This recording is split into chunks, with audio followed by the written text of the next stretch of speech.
Welcome, everyone, to the third Thursday meetup of the West Orlando WordPress Meetup Group. I'm Rob Watson, a co-organizer and host. West Orlando WordPress is an official WordPress meetup group and is affiliated with the main WordPress Orlando and WordCamp US meetup groups. WordPress makes designing and developing websites faster than ever.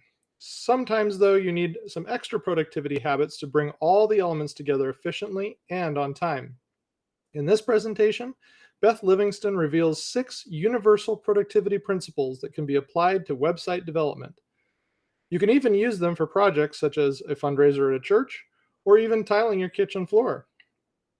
Beth built her first WordPress website in 2009 for a side business, was immediately smitten, and soon began building websites for other small businesses. In 2016, after a long history as an IT business analyst, instructional designer, and project manager, she left the corporate world to form her WordPress agency, WP Roadmaps. Soon after, while attending WordCamps and seeing how folks were struggling with project management, she decided to share her knowledge to help others by forming the WP Project Managers Academy. She now enjoys providing real-life project management skills, training to all types of WordPress practitioners, designers, developers, consultants, project managers, and agencies. In addition to continuing to run her agency and serving as the Academy Director, Beth also administers the WordPress Project Management Facebook group and serves as an event organizer for the Triad WordPress Meetup group. Beth considers teaching her one true joy and has presented project management-related talks at various WordCamps across the U.S., international WordPress meetups at Venture Cafe Winston-Salem, and has taught project management classes at Guilford Technical Community College's Small Business Center in Greensboro, North Carolina. In her spare time, what there is of it, Beth also enjoys visiting live music venues and occasionally acting and singing in local theater productions. At this point, I'd like to invite everyone to mute their microphones for the presentation. Beth, thank you for being our presenter this evening. The time is now yours. Thank you for having me and for inviting me. So these principles, y'all, they changed my life. I was working in the training division at Wachovia Bank, which is a big southeastern bank, and didn't really like what I was doing. So I went to one of my old bosses who had moved to another department, and I said, do you have anything for me to get me out of this department I'm in? And he goes, well, you know, Beth, all I've got is just a couple of project manager positions. And at the time I was an instructional designer. And I said, I hate project management. I am never going to be a project manager. And now you fast forward a few years, and not only have I never missed a deadline on a project, but I now teach people how to do it. So just goes to show you that you should never say never.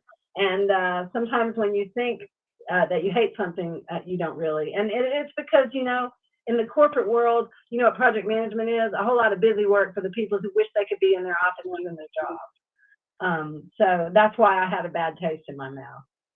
So for those who don't know me, I spent 25 years, actually it's been more like 30 now, as an IT business analyst and project manager. I have a master's degree in instructional design. I'm a WordPress agency owner. I'm director of the Project Managers Academy, and I recently lost 60 pounds. Everybody else gained weight during the pandemic. I lost, but I'm always contrary to everyone anyway. So let's start with what project success actually means. And most experts do agree on this definition, that project success is projects that are completed on time, within budget, with features that meet the client's business requirements. But it's that last bullet that folks struggle with the most. And that's what's so fantastic about these principles, is that they help you to hold on to more of your planned profit margin. So what usually happens, maybe not on your projects, but this is what happens on an awful lot of projects, right? Even smaller, newer agencies and agencies have been doing this a long time until they learn how to manage things properly. They give too precise an estimate too early in the process before getting all the nitty-gritty detail. Later on, you find out that the client thought that X was included, but you didn't include it, and then you have to negotiate and have those uncomfortable conversations. and it slows things down and eats into your profit. Then there's scope creep, and for those who may not know what that means, it's when the client requests that one little thing that wasn't planned, but you do it anyway. Or you add something to the project that wasn't asked for, or you forgot to ask for something during discovery, so you throw it in because it was your mistake. And all of those are examples of scope creep because it wasn't agreed upon or estimated. So you end up on the losing end of that. And then you've got content-related delays. This is by far the biggest struggle that agencies deal with when it comes to getting things done on time, is when the client is late with content or other dates they agreed to. So you have to plan and replan and reallocate resources, and you're shooting in the dark as to when the client will actually come with the content or comply with the schedule. And so you have to reprioritize all your work and to keep you and your team busy. And then there's the unending review cycles, right? You thought you nailed this deliverable. It has everything the client asked for, and then you're in the approval process and the client wants to change something or add something at approval time, right? And it's not enough to place an arbitrary number of review cycles into the plan either, because that can result in missed requirements. So you need proven processes for how you're going to discover the requirements, and also for how you're going to manage acceptance or approval. All of these things together result in a loss of profit margin. The good news is that if you apply the right principles, processes, and procedures, all of these things can be overcome. We learned how to do this in software development years ago.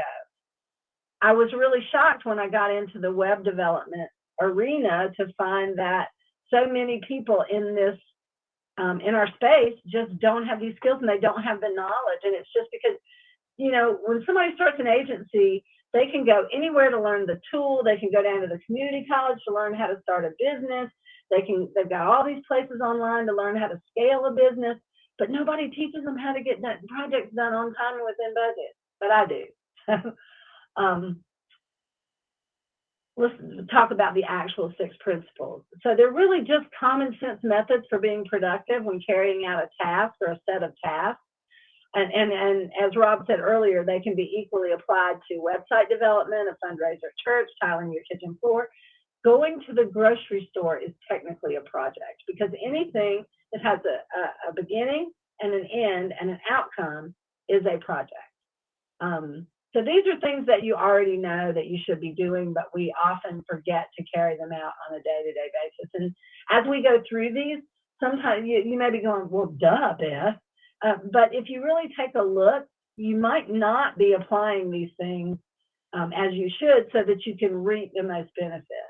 Now, where did these principles come from? Believe it or not, they came from corporate America. Not everything from corporate America is evil, y'all. I just want you to know that. But back in the late 90s and early 2000s, I worked for a company called Keene. Now, John Keene started this company in the 80s, and he was based in Boston, and he found that his projects were always running over time and over budget. He was an ex-IBMer who had gone out to start his own consulting firm. And he published these 6 principles that he came up with, because what he did, like any IBMer does, he hired a consultant, and they found out what was causing these projects to run over time and over budget. And so he formed these 6 principles. He created this book, and that became our Bible at Keene. I mean, they even fired a senior executive because he refused to go to the workshop that we all had to go to learn how to apply these principles. And why did they do that? Well, it's because these principles actually work. And by strictly adhering to these principles, Keene was consistently rated CMM level 5. CMM is the capability maturity model. It's the model that they use to judge how mature your software development process is. And so they were constantly rated at level 5. Gartner put them in the magic quadrant for getting projects done on time and within budget, or project delivery, successful project delivery. Keene has been, they acquired several companies, and then they were acquired, and now they have morphed into NTT Data, if anyone knows who they are. They are a consulting firm here in the US. Okay, So the one thing you need to know about these 6 principles is this is not project management. This is productivity management. Project management means the mechanics of managing a project. Productivity management is kind of like a ribbon that runs through your project. So they're intertwined with your project management methodology. And these principles are really based on the premise that a plan is just a plan.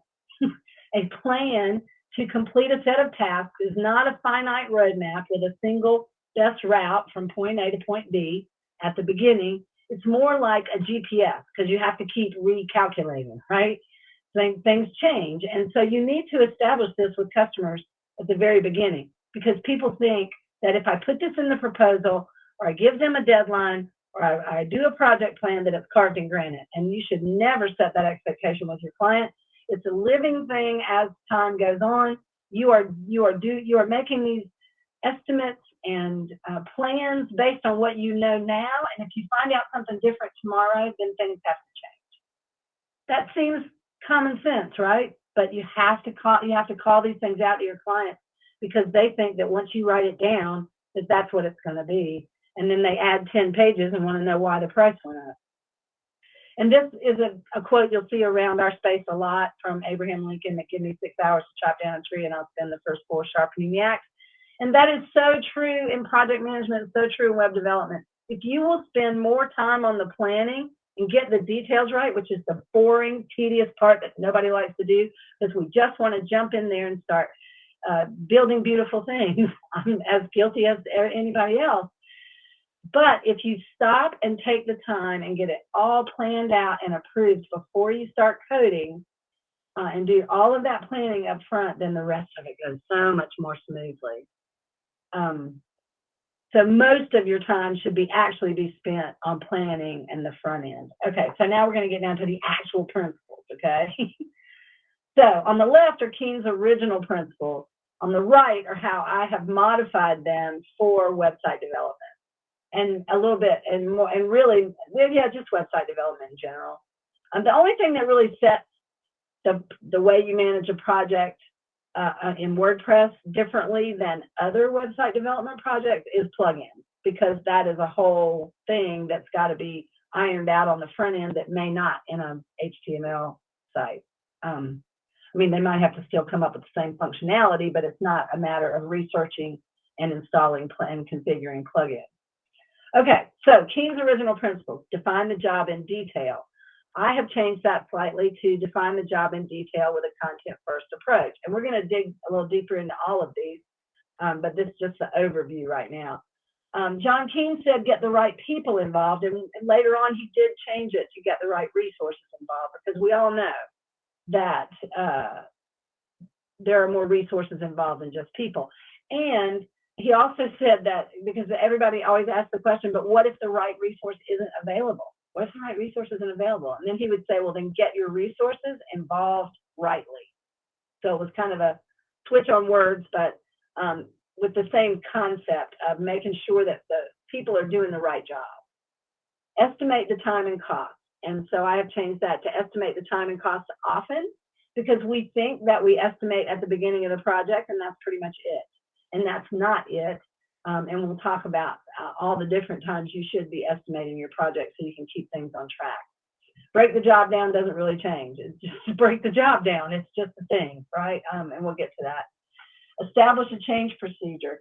You know, just about every agency I know has a change procedure or a change control procedure, but they don't stick to it. And that's what causes their problems, and that's what causes scope creep. So I've changed it to establish and stick to a change procedure. And then agree on acceptance criteria.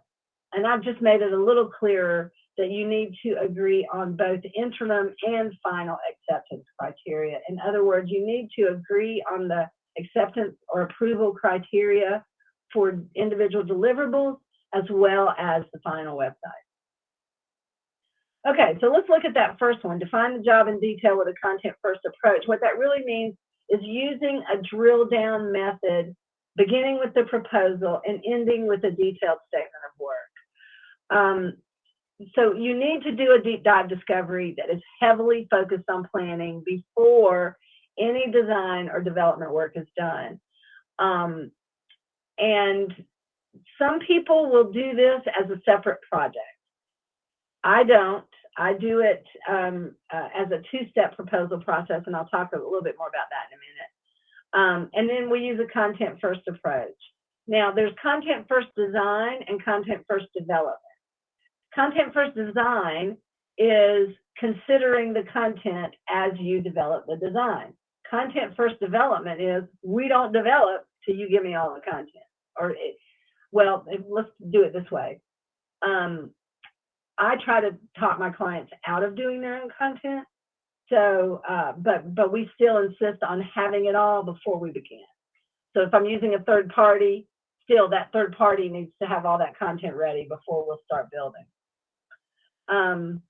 So in that case, you're going to determine what content will be required, and the message. So what you're trying to do is to determine exactly what work must be done and the tangible results that you need to deliver.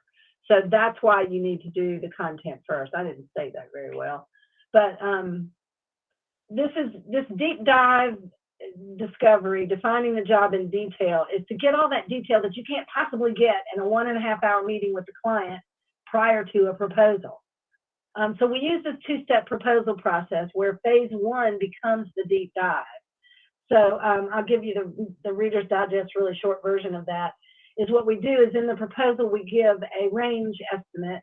If that gets approved, then we do the deep dive as phase one. If the second estimate at the end of phase one, after we've done all the deep dive, is still within that range, we just proceed on because we're already under contract. But if that second estimate exceeds that range we gave them in the proposal, we let them cancel if they want to, but they hardly ever do because they've been right there with you and you found all the things that you say, oh, look, we didn't consider this when we did the proposal because you didn't tell us that you needed these extra 5 pages, or you didn't tell us that you needed, a photo gallery, or I forgot to ask you, right? So, so the rule is never begin development outside of setting up a staging site and that sort of thing until the content is ready and you've done this deep dive. So the advantages to this defining the job in detail and spending all that time is you make sure you get paid for discovery. This is the big complaint with newbies is they go, I did all this work and I laid out this great presentation with all the stuff I was going to do, and I told them about all the plugins, everything was good. They basically gave them the entire solution in the proposal, and then that doesn't become a project, and they're like, I didn't get paid for any of that. Well, that's because you didn't position it properly. So in this way, you always get paid for that discovery. Now there is that pre-proposal discovery, but we've got some tools in the academy that will help you with that too to get that done quickly. But the advantages of doing this way and defining the job in detail is that you get paid for discovery. It speeds up development. It prevents scope creep, and it prevents those content-related delays. Now, some of the best practices that go along with defining the job in detail are that you want to focus on the business requirement. I tell my students this all the time. Do not ask your client, as the very first question, what websites do you like? What websites do you not like? You know what? I don't care. I don't care what websites you like. Tell me what this website is supposed to do for you. Jason Resnick has said before, and I quote him a lot, the website's not art, but we treat it like it is. It is a marketing tool. So what is it supposed to do? Maybe its only job is to serve as a brochure, but that's a job, right? Getting focused on design too early is bad. Also, never give too precise an estimate too early. And it is an estimate, y'all. It's not a quote. It's an estimate. It's always an estimate because things are going to change. We know things are going to change. You always want to estimate the content too. That's another thing that people skip over is they just kind of take a best guess at how much it's going to be, and they don't really estimate the content. You want to position the project plan for content first so that your activities and tasks are laid out so that you've got that section where it says client delivers content or whoever delivers content comes before all of those development activities. You want to structure your payment schedule with the proper milestones. You know, when I was talking about the two-step proposal process, that deposit that we get covers all of phase one. And sometimes that's more than 50%. Yes, phase one is more than 50% of the project because it takes the longest. Because once you write everything down, once you've got everything approved on paper or electronically, and it's like all the pieces of building the website are kind of up on a shelf, and all you got to do is pull them down and put them together. You know that's not going to take you very long. That's the beauty of WordPress. So that's why we do all that planning on the front end. Instead of getting in there and trying this and saying, well, that doesn't work, so let's try something else. Or let's try this plugin, no, let's try that plugin. All of that should have been planned out ahead of time. Structure the payment schedule, I said that. Never begin design and development until the content-related activities are complete. I say never. There's a few times when it makes sense to do so. You got to use some good sense as well as having a good process in place. Now, remember when I said going to the grocery store is just is a project too? So this define the job in detail, this part of going to the grocery store is when you go to your cabinet and you go, okay, look, we need salt and we're out of milk, and you make your grocery list. That's your planning part of and defining the job in detail. And then you decide, am I going to my regular grocery store? Am I going to go to a different grocery store? So that's how you can remember that defining the job in detail is something you do every day anyway. You just don't think about it in a lot of cases. And then we have some processes that go along with this define the job in detail, and that is that two-step proposal process that I told you about. And even if you don't use a two-step proposal process, you need some sort of process whereby you get paid for discovery, however you position it. You need a repeatable estimating process that you could defend if you needed to. I mean, look, the client is never going to say, now, how did you calculate this estimate? But if they did, you need to not be embarrassed about how you came up with your estimate. If your estimate was that you reached up in the air and grabbed a figure because that's what because you went on some Facebook group and said, how much is everybody charging for this? And that's what you decided to charge, that I would be embarrassed to tell the client that. So you need a repeatable estimating process. You need a content-first approach. We talked about that. You need a requirements definition process. You need a method that you use repeatedly on finding out what the requirements are. And one of the tricks to that is to break the job down. And we'll talk about that a little bit more in detail when we get to the break the job down principle. And then risk and issues management, which is something that nobody ever thinks about. But there's a risk to every project, and you already know what it is. It's that the client's not going to get the content done on time. So that needs to be in your proposal. This is a risk, and this is how we're going to mitigate it. Okay, here's another example of a risk. Maybe you have a pregnant team member, and you know they're going to deliver at some point during this project. And if they deliver at this particular milestone, we're going to have a problem because we're going to have to replace that person. So if you go ahead and put that in the proposal and say, here's the risk to the project, and here's what we're going to do about it, you would not believe how much that makes you look like a super professional to your client. And they're like, well, dang, yeah, they kind of know what they're doing, right? But when you try to pretend like there's never, ever going to be a problem, then instead of coming clean about this stuff that we know are always problems, but don't worry, Mr. Client, because we've got these things in place to take care of them. If you try to hide all that, you're just going to look silly later because, you know, stuff happens. Change is going to happen regardless. You might as well embrace it. Okay, next principle, get the right resources involved. In web development, those resources are hosting, people, plugins, blocks and templates, outsourcing, the list goes on, all the things that you need. If you can't get the right people involved, remember I said get the people or the resources involved rightly. The advantages of applying this principle are that it sets the proper client expectations. This will make more sense when I mention some of the best practices, but it also speeds development. Because if you have a preferred theme and a starter site with your plugins already installed and a set of procedures for configuring them, And this is going to save tons of time, right?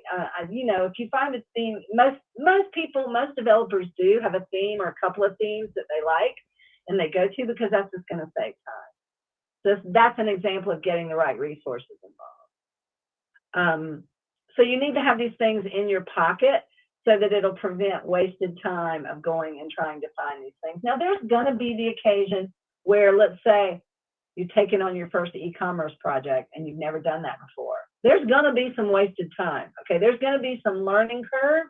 And do you charge the client for that or not? In my opinion, no.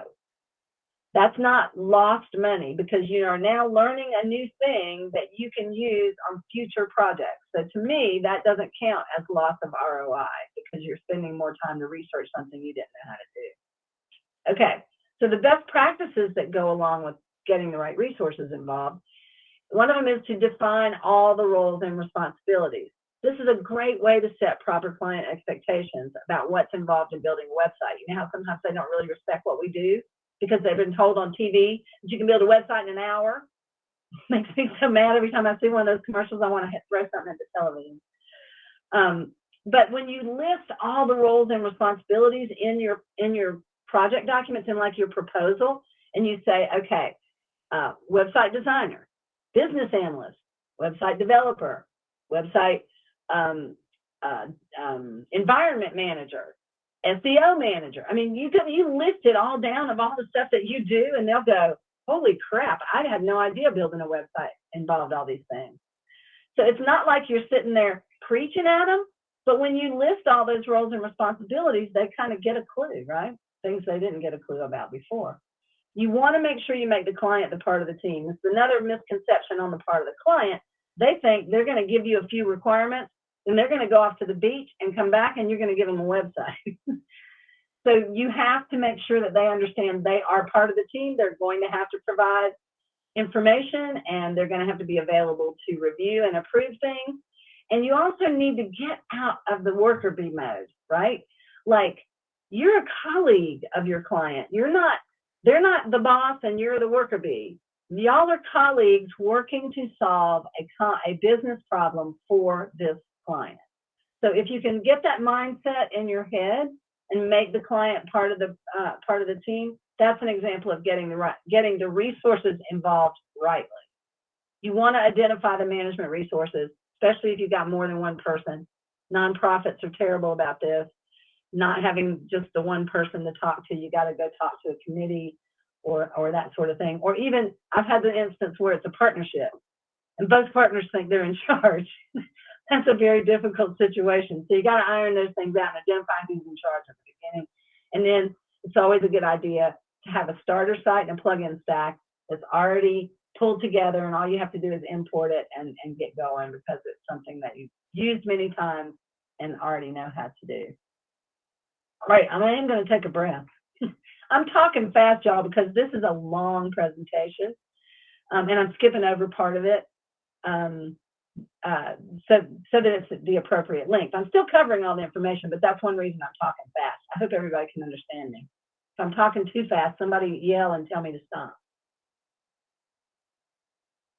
Okay, I get excited about this stuff too.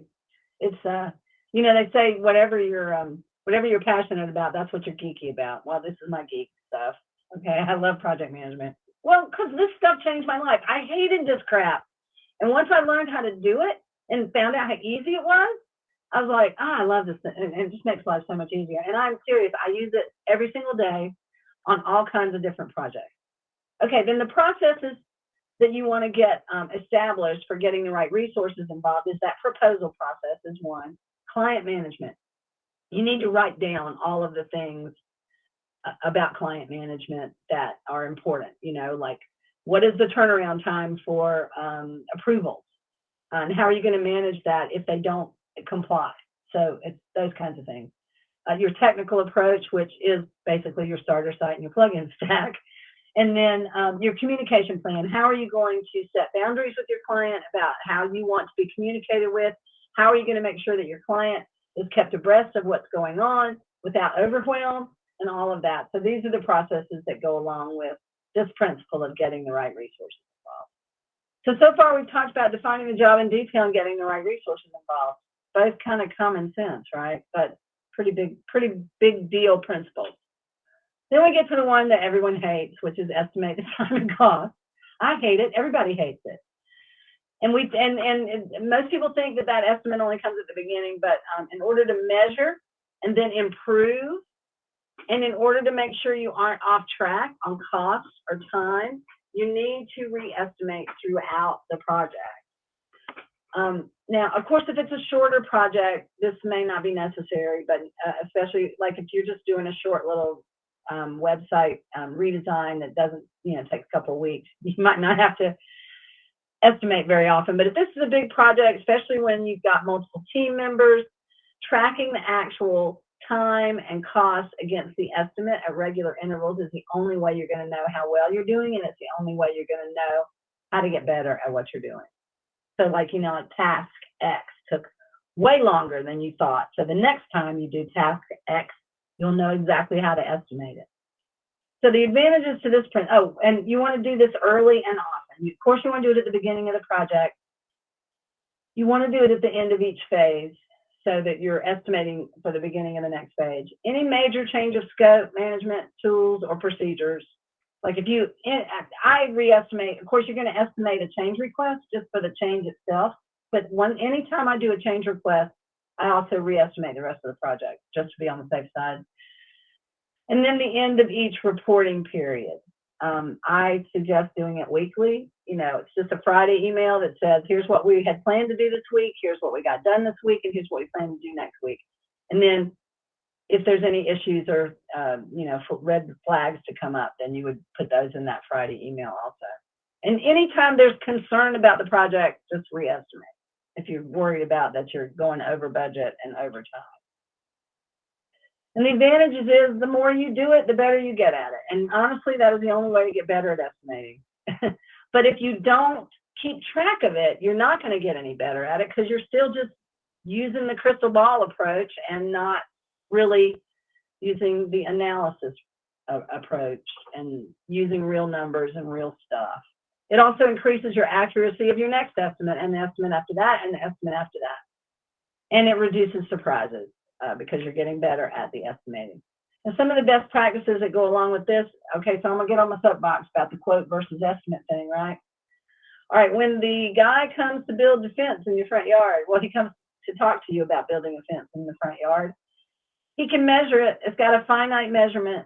He knows exactly how much the materials are going to cost. He knows exactly how long it's going to take him. There's not going to be any surprises unless he hits something as he digs, but he probably has some risk built. He's probably got some risk mitigation built into his proposal. That's a quote. He can give you a quote and say, it's going to cost you $1,400 for this fence. You cannot do that with a website. You just can't, because there's going to be things that people that don't think of till later. They have a good idea, and you don't want to squelch that in the middle of a project. It can be annoying, but if it's a good idea, it's still a good idea. So try to replace the word quote whenever you're talking to a client with estimate. Estimate implies it's not a finite thing. It's a best guess. It's actually more than a best guess because you've used some calculations and some experience to come up with your estimate, but it's still an estimate. And don't ever try to estimate what you do not know. I made a big mistake on this not too long ago. I'm currently working on a project for a furniture store here in North Carolina, retail store. That project started a year ago. It was supposed to take 6 weeks. And here's why. Because I just assumed that their point of sale system inside the store was modern and new and had data in it that we could actually use. And it didn't. Well, I mean, it's old and it's like D-based. So there's like limitations to how many characters can be in a field. So they had to come up with all this like really screwy way of abbreviating things, and then they weren't consistent with it. So it's taken us almost a year to sort out their data. That's not what they hired me to do. So we've done many change requests. As a matter of fact, they're getting ready to pay the invoice for a $6,000 change request because they had no idea what was wrong. that they were never going to get this data on their data, in-store data, onto the web if they didn't straighten out the in-store data. So anyway, don't estimate what you don't know. I should have spent more time looking at their POS before I estimated the project. I mentioned using a repeatable, defendable process for estimating. You don't ever want to use a pad. I have a whole talk on why the pad is bad because you can't measure it. If you just add an arbitrary amount of money to the top of your quote, thinking, and with this idea that that'll just cover anything that I didn't get, anything I didn't figure out on the front end, that's fine and it might work. But you have no idea what you used the money for or how it went off track that you needed that money for, and if all you did was just add a pad. So that's why we suggest using a change budget and a change control process so that you can track it, and then gosh, we keep making the same mistake over and over. We need to change how we're doing X, right? Because we just keep making the same mistake. You always want to make sure that you include estimating the content, activities, considering who's going to be doing it, whether it's going to be you, a third party, or the client, in your estimate, and you want to use a change budget. Now, real quick, what a change budget is, well, let's go to the next slide and look at what the processes are. You got your estimating process, your proposal process, your change control process, and acceptance management. And change control and acceptance management go hand in hand, really. The change control and using a change budget, let's say my estimate for the project is $5,000.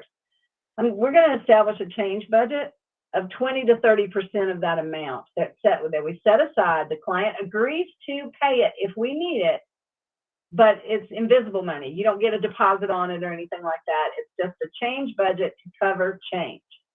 So that when that change request comes through, we fill out the change request. You say, okay, that's going to add another $200 to the project. You hand that to the client. And then the client gets to decide, is that change really worth taking that $200 out of that money I might not have to spend and putting it into the project budget? Or could I get by without changing that? So what it does is it really cuts down on frivolous change requests. Like, let's change that color blue across the website. So I think this needs to be a little bit lighter, that sort of stuff that has no business purpose at all. This really does, when you use a change budget and a strict change control procedure, not only does it make your life so much better, but it really does cut down on the frivolous change request by the client. And then acceptance management, and that is how you're going to manage approval. And what does done mean? What your client thinks is done and what you think is done could be completely different if you don't write it down before you start. Okay, the next one, break the job down. This is my favorite one. Well, define the job in detail and break the job down probably are my two favorite ones. But you want to use a proven project plan with predetermined milestones and then customize it for each project. You can develop a template because, we have that in the Academy. Because the activities and tasks are pretty much the same. There'll be some different if you're doing e-commerce. There'll be some different if you're doing membership, but pretty much it's the same stuff. It's just when do you do it? And so you want to break the job down into chunks or tasks, each of which results in a deliverable. You want to set a maximum time rule for those tangible deliverable creations. We used to have this thing called the 80-hour rule at Keen, and we had to have a deliverable every 80 hours. And that wasn't necessarily a client deliverable, but it was something that got created so we would know where we stood. And because John Keen had us do that every 80 hours because then you always knew where you were within a 2-week time period, wherever you were. And you know what, when you've got a project plan, the project management tool is not going to manage the project for you. Okay, it is a tool that supports your project management methodology, but if you don't have a proven and repeatable way of doing this, then the tool is really not going to help you. And that's why people keep jumping from one tool to the other together and going into Facebook groups and saying which tool is the best. It just depends on what your requirements are. And task management is not the same as project management, by the way, as well. I have some strong opinions about this in case y'all haven't figured that out. So the advantages to breaking the job down is that it reduces client overwhelm, because we break that deep dive discovery. We start out with the sitemap. We have them approve the sitemap. Then now we know how many pages we need, right? So we're going to take those pages and then we're going to do layouts, black and white, wireframe layouts to say, this is where we think everything's going to go on the page. We get that approved. Well, that really then now narrows down our content. What content? I'm going to need so many paragraphs. I'm going to need so many images, because now I've got my layouts. I know exactly what content I'm going to need. So, and then we do functional requirements, and then we do design. Yes, we do design absolutely last, because all of those other things have an impact on design. So why would we do that first?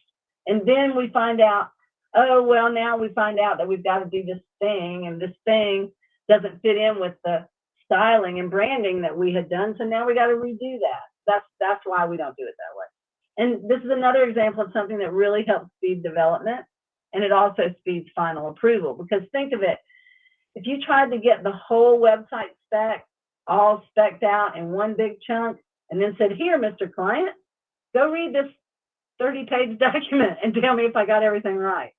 That's just overwhelm, right? But if you break it down in a little chunk, then by the time you get to the big thing at the end, you can say, okay, you've already approved this, this, this, and this. Now I just need you to approve this and this, and we'll be ready to go. And then it's tiny, so it makes final approval a lot easier.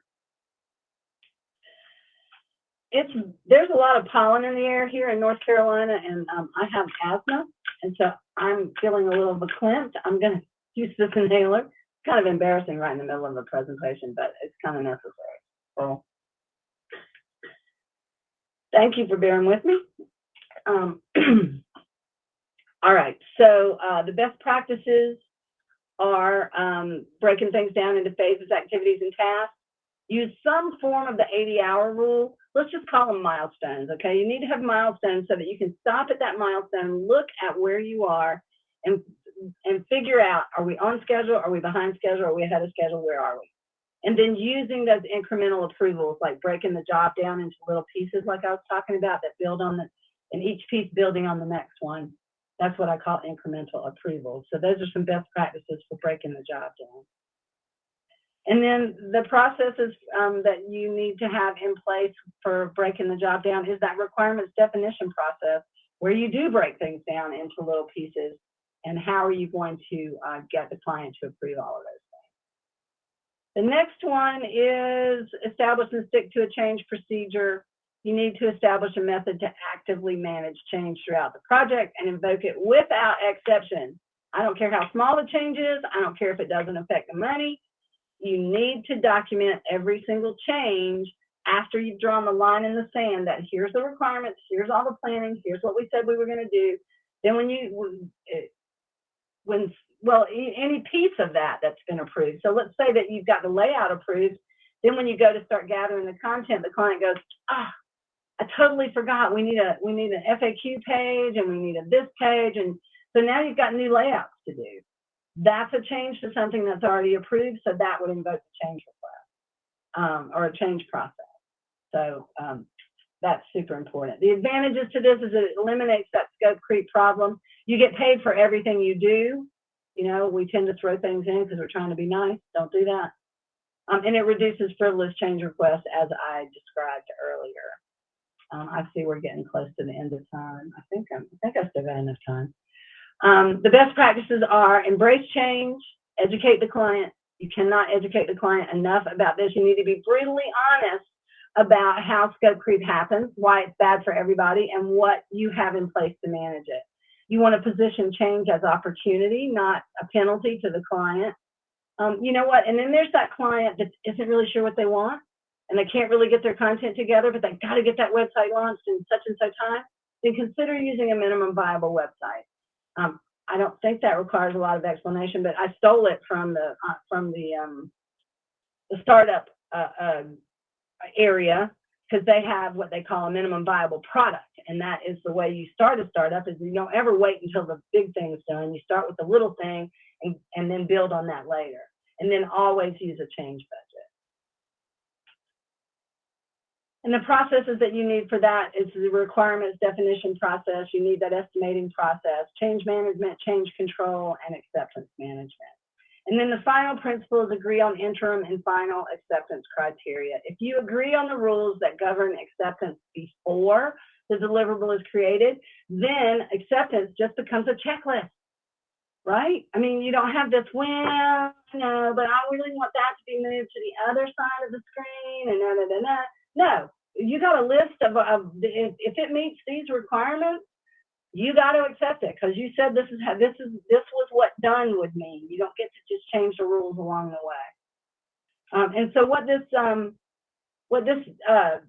principle does is it sets the proper expectations with client. It helps with the clients. It helps control scope creep, and it eases the approval process as well. And then some best practices that go along with that are establishing project criteria in the proposal. So in the proposal, you should say, this is what the done means with the website. If it meets all of the requirements in this other document, then it's done. And you want to establish that criteria for others. So you establish the project criteria in the proposal.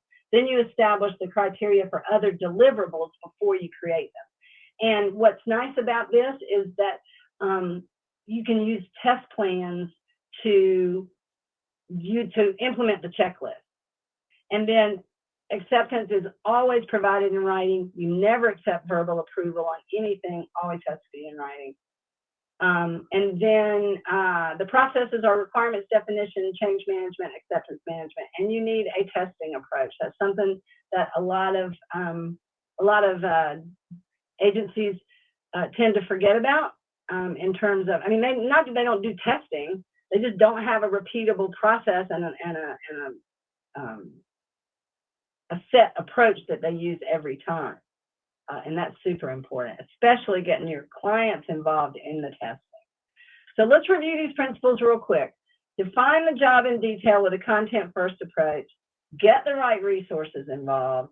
Estimate the time and cost often. Break the job down. Establish and stick to a change procedure. And agree on interim and final acceptance criteria. Okay, if you're going to the grocery store, all right, we talked about the grocery list. Getting the right resources involved. Which grocery store are you going to go to this week? That's getting the right resources involved. Estimating the time and cost. Do I have enough money to cover what I'm about to buy? Do I have that in my checking account? Do I need to use a credit card? Estimate the time and cost. Break the job down. I don't know about you, but a lot of times I will put things in the order that they are in the grocery store on my shopping list. So I'm putting things in order and breaking the job down so that I can go aisle by aisle to get my food. Establish and stick to a change procedure. What you're going to do if you always buy Duke's mayonnaise, but they're out of Duke's. Are you going to buy Kraft or are you going to go to a different store? That's a change procedure. So you just need to stick to it. And then agree on interim and final acceptance criteria. What does done mean? If you don't get everything on your list, are you still done? If you had to buy some other stuff, are you still done? So it all applies. I could have done a better job of the agree on interim and final acceptance criteria. Oh, if you get home and your wife says, thank you, you got all the groceries I asked for, then you've got final acceptance, I guess. All right, and there's 10 basic processes that you need in order to support a good project management methodology and support these principles. I'm not going to read these to you because we went over them about 6 times as I went through these slides. But there are these 10 processes that if you have solid processes like this in place and you follow them, your life will be so smooth and easy when you're managing these projects and dealing with clients. Now, if I had to pick the one principle that's probably the most important, it probably is define the job in detail, because if you think about it, all the rest of these are little ways of defining the job in detail. So that's probably the umbrella approach. So that's pretty much my presentation. If you want to learn more, you can join our Facebook group, which if you just search on WordPress project management, you'll find us, or you can use that URL right there. And then we do have the WP Project Managers Academy. We have a free program where you can come and learn the fundamentals. We give you lots of, I'm giving you a coupon code here in a minute for the premium version, but We give you lots of done for you stuff. I think I give you a change procedure. I give you an acceptance procedure.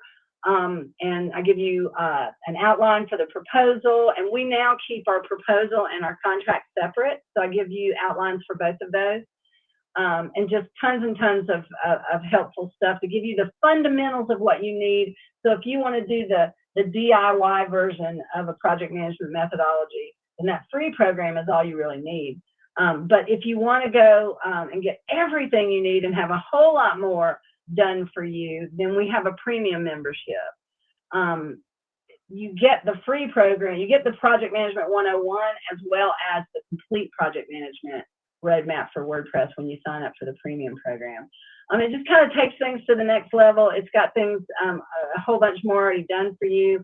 Got a bunch of we have a bunch of extra lessons in there by people like Nathan Ingram and Mike Killen and Jimmy Rose and Cliff Almeida, and these are all folks who teach all those things around project management, because you can't manage projects if you don't have any, right? So you got to know how to get clients and leads and selling, and then there's care plans, and Christina Romero teaches in the program as well a little bit about. It's not a full-blown about those things, but just in relation to the rest of what I teach in terms of project management, so that they all teach in the program. But what's really cool is that you can get certified as a WP project manager. We have level 1 already done, and you can get that as part of the free program. And then I'm working on level 2. That should be done in the next few weeks. Both of those are included with your monthly subscription. To get certified as a WP project manager, the course is free. The exam is just a little small one-time fee. But here's the good news, because I love Orlando so much, and y'all were so nice to invite me in to be here. I am going to give you guys off $10 off per month if you sign up for the premium program before June 30th. What is today? The 16th. You have 15 days to decide. You just need to use that coupon code Warlando. I'm not sure. I better make sure that's right. I'll make sure after this thing's over I might have meant to put WP Orlando, but I'll make sure that that's the right coupon code on my website. And so all you have to do is go to wproadmaps.com/join us. And if the premium program is not right for you, join the free program, because you can always upgrade later. So, and if you want to get in touch with me, I love to talk about this stuff. I'm happy to, you can email me at beth@wproadmaps.com. You can tweet at me at WP Roadmaps. I'm also on Instagram, and I'm all over Facebook. So you can find me there as well. So 6:57. Sorry, I went over. That's quite all right. Thank you so much. This was a great presentation. Yeah, this is the kind of presentation I really could have used about 9 months ago when I started a new job. And some of the things that we learned that I learned in that job were along these same lines. And so I really appreciate you bringing this to the fore. And it's very different with WordPress for sure than with other types of systems that we do these types of things with.